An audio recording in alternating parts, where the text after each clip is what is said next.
Well, who knew that Queen Elizabeth II had a YouTube channel?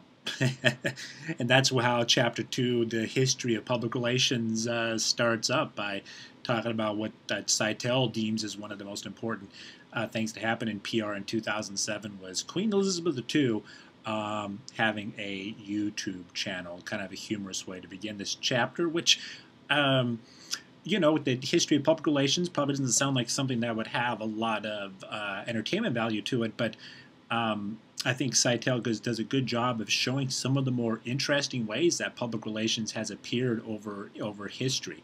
Um, it talks about, we talked a little bit in the last lecture, the last chapter, about the growth of public relations today, and what Seitel does talk about in this chapter, in addition to the historical background, is why PR has gotten to the point that it is today in terms of being such an important, an important skill, an important part of an organization. And he talks about the um, the growth of big institutions, and as institutions grow in size, they need to communicate the need, why that expansion has occurred and what the position is of these large organizations. So growth of big institutions, heightened public awareness and media sophistication. People are more savvy now because of 24/7 news channels and so forth. So there's more of an awareness of what's happening in the world around us. Um, an increase of societal change, conflict, and confrontations. Certainly if you look over the last 15 years, what's happened around the world, um, whether it be something as large scale as the war in Afghanistan, or something here within America, the Occupy Wall Street movement. There's more conflict and more tension, it seems, that's happening in our society on a global level. Speaking of global, the other reason for growth is in globalization. We're talking about the world is flat and the breaking down of barriers between countries as more countries become democratized and as they grow in terms of media sophistication and so forth. And then finally, the dominance of internet and social media as a communication tool. So Seitel does, at the end of this chapter, he goes into more detail on each one of those areas, and I encourage you to read each one because it's very insightful as to how PR is where it is today. As far as where PR used to be, so he talks about some of the early beginnings and the fact that public relations, the roots of public relations, can be traced back to Greek times, talking about how the sophists, he refers to, who were these excellent and skilled communicators who would communicate the voice and the beliefs of the political leader at the time. The Romans were savvy PR people, most notably Julius Caesar, and how he used public relations and communications to incite people during wartime.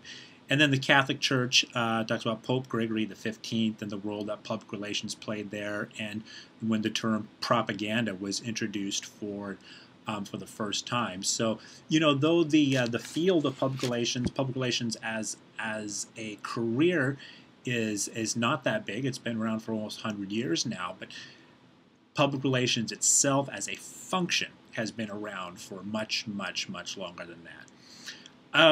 PR here in America, ever since the Republic was founded, there's been public relations used in a variety of ways, from the Boston Tea Party, what that meant as a public relations event. If you look at, you can look at, certain historical events, occasions, such as, gold rushes and westward expansion, and public relations was used to excite people to go on the gold rush, to travel west, to expand the country, and sometimes I think the messages used to inspire people to do that was probably less than ethical, and things were exaggerated, but there was some of the basic principles of public relations at play there. Seitel makes a good point in this chapter, and that is on the Constitution and the fact that the First Amendment, freedom of speech, is basically, that helps kind of pave the way for public relations being what it is today. So that's a good point to keep in mind there. Of course, is the importance of that First Amendment and the role of public relations. Going into the 1800s, Seitel talks about a couple of different historical figures in the world of PR. Amos Kendall, who was the first presidential public affairs person for Andrew Jackson. He did everything from speech writing and kind of gauging public opinion for him.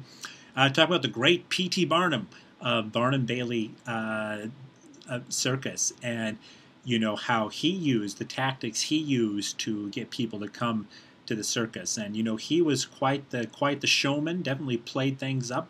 Maybe not always the most ethical in his behavior, but the tactics he used are we see that. We see similar showmen and showwomen in the 21st century, and Seitel gives a couple examples, such as Donald Trump, who have the same type of notions and concepts that Mr. Barnum had. Leading up to the 1900s, going to the growth of the American Industrial Revolution and the growth of big companies, people like Rockefeller and others coming forward, and very much profit-minded, profit-driven individuals who didn't really care too much about what the public cared about or what the public's perceptions were.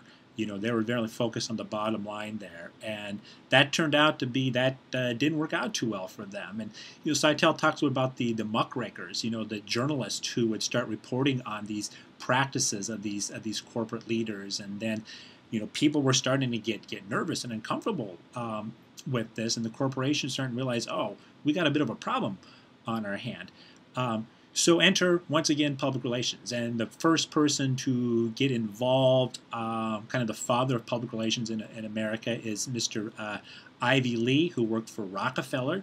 And Seitel talks about how he worked with Rockefeller to help present a more warm persona than Rockefeller was previously. And I love the advice that that Ivy Lee gave to Rockefeller, which is essentially tell him, and it's very simple advice, really, is to just tell the truth, because otherwise the public's going to find out. And that's such an important part of what public relations is. It's about truth-telling and never steering away from distorting or fabricating the truth.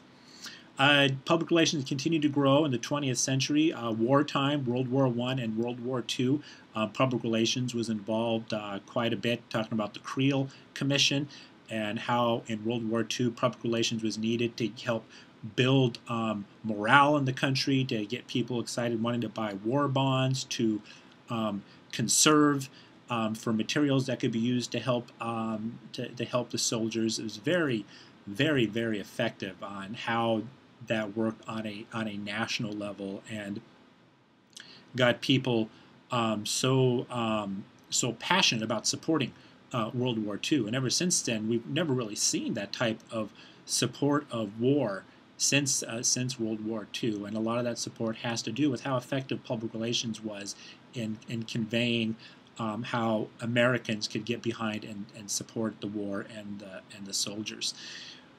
Counseling started coming about after World War II.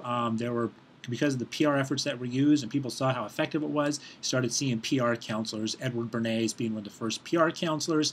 Bernays is also the one who got PR education going. So if you're ever having a hard time with this class and you hate the test or hate the subject, you can curse Edward Bernays, because he's the one who started PR education.